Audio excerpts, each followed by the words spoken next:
Suspicion and glaring publicity had gotten to her. Drugs, first taken at the urging of her coach to ease the pain of injuries, then taken by Marley, despite the coach's warnings, had led to sloppy play on the court, then sloppy play off with the media. A public shouting match at the U.S. Open, followed by a drugs and drink binge and an auto accident that had put her in the hospital for a month, started her real and undeniable decline. Burned out, she retired early and used some of her winnings to buy a luxury condo on the Key, complete with private boat dock and her own cabin cruiser. Marley still needed income, and because of her pretty face and long red hair worn in her trademark braid, she was in demand as a television sports commentator and commercial pitchwoman. But if the public found out about her romantic life, she would lose many of her endorsement contracts.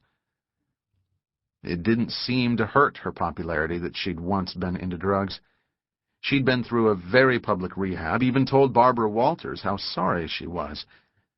But if word got out that the pristine Barbie doll of tennis was a lesbian, and an unrepentant one, it would destroy the image that was worth big money to her. Sue argued that Marley was simply acting paranoid. They were, after all, in the 21st century. But Marley wouldn't budge, quoting her agent's figures on how much other women's sports celebs had lost in dollars when they came out of the closet. So, Sue sneaked. Once on the grounds of Bay Vista, she walked along the powdery white sand beach. There was no one in sight other than a couple strolling along the mystical border of the glittering surf line 100 yards away. They seemed interested only in each other, but Sue turned her face away anyway as she crossed a narrow expanse of closely mown grass, then walked along a crushed shell path toward the rear of Marley's building. Careful not to brush against any of the aluminum-framed loungers that might scrape metal on concrete, she skirted the swimming pool, then approached the sliding glass doors to the ground-floor condo. The drapes were open, and Sue stood for a moment looking in at the luxurious interior with its plank floors and thick area rugs, cream-colored walls, and soft beige leather furniture. On the wall behind the sofa was a grouping of museum-quality oil paintings, all still lifes of fruit or flowers. It was an expensive world, so unlike Sue's, and one that Marley allowed her to share. Nothing in the room suggested its occupant had ever played tennis. The sliding door was unlocked, as Sue knew it would be. That was part of the arrangement. The soft rumble of the door sliding in its track was barely audible over the collective shrill scream of the cicadas. It was much cooler inside the condo. As soon as Sue slid the door shut to keep the conditioned air in and the mosquitoes out, she spotted Marley where she'd fallen asleep in the leather recliner. Her head was canted back and her braid was undone, allowing her long red hair to fan out gracefully on the chair back. She looked so beautiful, doll-like and peaceful. What were her dreams, Sue wondered. She approached the chair softly so she wouldn't awaken her, then reached out gently to touch her lover's shoulder. Her hand came away wet, crusted scarlet. Stunned, Sue ran her fingers over Marley's pale face, her mind still unable to compute what was going on here. Was Marley drugged? Asleep? Unconscious? Still rejecting the dark and terrible fact before her, she gently cupped Marley's cool, lovely face in her hands and slowly lifted her head. Sue gagged and backed away, absently floating her red hand up to her mouth. Marley was dead. The back of her neck had been viciously hacked. Sue couldn't bear to look at the gaping wound, but she couldn't look away, even as she began to scream. Chapter 2. 2 years after Marley Clark's murder, and 2,000 miles to the north, a middle-aged man named Ezekiel Cooper was sitting alone on the outdoor deck of a seafood restaurant. He was over 6 feet tall, built rangy, with light brown hair straight and combed to the side from a neat part. It was the kind of hair that looked ragged even after a fresh haircut. His lunch companion had been called away, but he didn't mind. These days he ate most of his meals alone, and he'd gone to like it. When Coop, as his friends called him, even his enemies didn't call him Ezekiel, didn't have to converse, he could concentrate on the simple pleasures of the meal. At this stage of his life, he no longer let the simple pleasures slip away. Like the sun on his face, still warm even though it was mid-October, and the breeze bringing him the salt tang of the nearby ocean and the yelps and cries of gulls.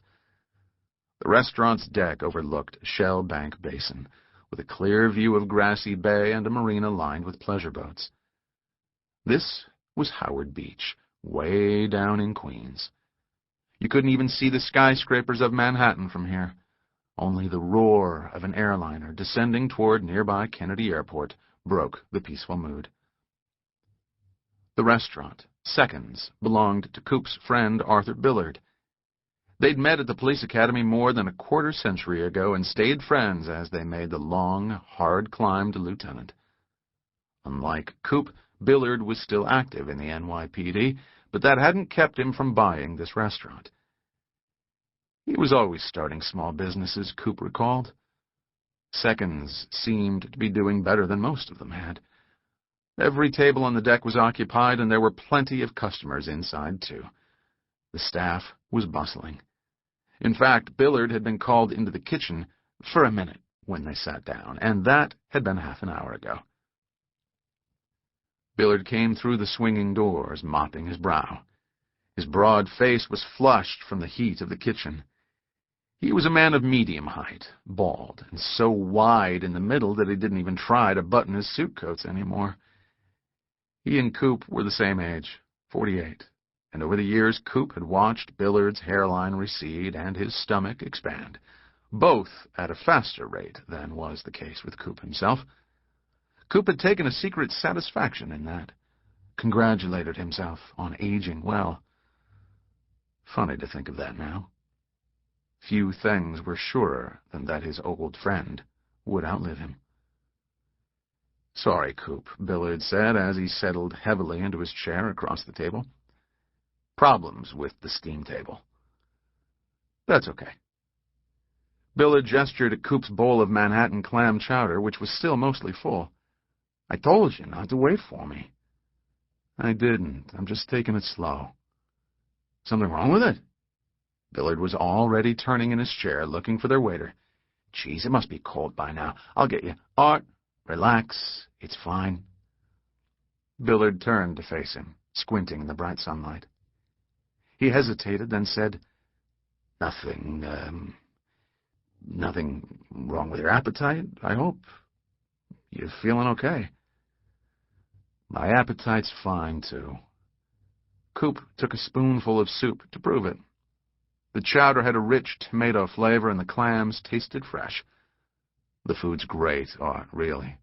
You have a nice place here. Congratulations." Billard relaxed. The waiter brought him his plate of fried calamari, and he opened his napkin and dug into it. For a while, they ate in silence. Then Billard began again. "We're doing real well here, Coop. I can see. In this neighborhood, if you can keep a restaurant going through the first couple of years, build up a regular clientele, you're set. Place will do a steady business for decades. Then I hope your luck holds." "I don't want to trust the luck, you know. I'd like to be here all the time, keeping an eye on things. But I got to put in 2 more years in the job to get full pension. Can't quit now. I'm being pulled 2 ways here." Billard hesitated. "I hope maybe you can help me out." Coop was aware of Billard's eyes on him as he took another mouthful of chowder. He swallowed and said, "Well, Art, I don't know what I can do." "I want to bring you in as my partner." Billard held up a hand as if he were directing traffic, a sign to Coop to put on the brakes and hear him out. "I don't want you to put in money. Hell, we don't need money. What we need is a managing partner. A guy to be here, greeting the customers, keeping an eye on things.